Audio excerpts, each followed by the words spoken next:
Gota a gota, así se obtén a famada augardente artesanal de Portomarín nas tradicionais alquitaras. Unha destilación única en Galicia e unha das claves do seu sabor. Pero hai máis. O viño de Portomarín é acidoso e ten pouquiños grados. Entón ten menos alcohol.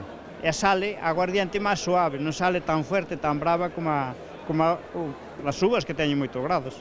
Desde primeira hora da mañá, 3 alquitaras de adegueiros da zona estiveron destilando este prezado licor na feira que, como todos os domingos de Pascua, reuniu a 100 de persoas en Portomarín. O destilado é o punto final dun longo proceso. Vendimamos, botamos a uva a cuba, despois poñemos o viño en limpo, e a continuación queda o bullo no fondo da cuba. Entón quítase o bullo cando é para fazer aguardente e se mete aí dentro da alquitara e faz lume por debaixo hasta que empeza a botar. Hai que ter moita paciencia. De feito, é necesaria máis dunha hora para destilar 1 litro deste licor.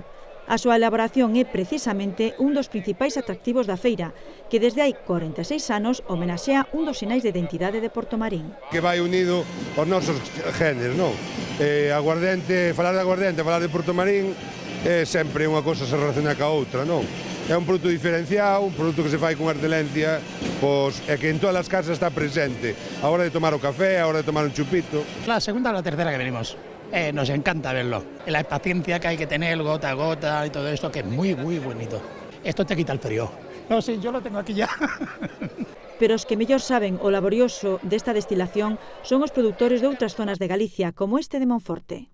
Onde son eu destilamos con alambique, nós non temos a guitarra, máis fácil que este. Eso ten a súa ciencia, ten. Parece que non, pero sí. 12 variedades a elexir, licor café, laranxa, crema de augardente, aínda que o que máis se vende é o de toda a vida. O de ervas tuvo unha temporada que se vendía moito, agora parou un pouquiño e vendese máis o blanco.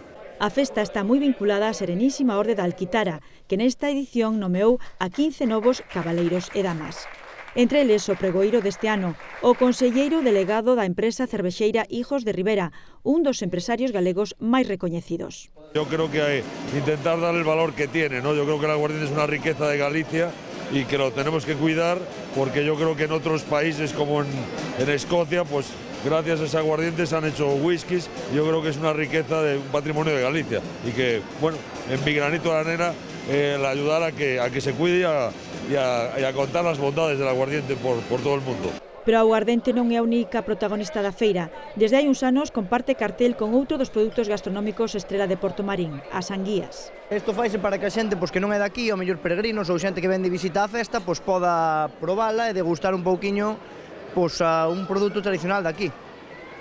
Este ano, por exemplo, meteuse por primeira vez, creo que, o guiso. Sempre se facía solamente con empanada. Pero este ano meteuse guiso tamén, que veu un cociñeiro a facelo, e está tendo bastante éxito. Para comprobalo, nada mellor que probalo. Empanada, sí, que a fago eu. Pero así en caldeirada, non. Está divino, po ano volvemos. A empanada está moi boa. Está moi boa. O guiso non o provei, non sei, pero a empanada está moi boa. O guiso. E que?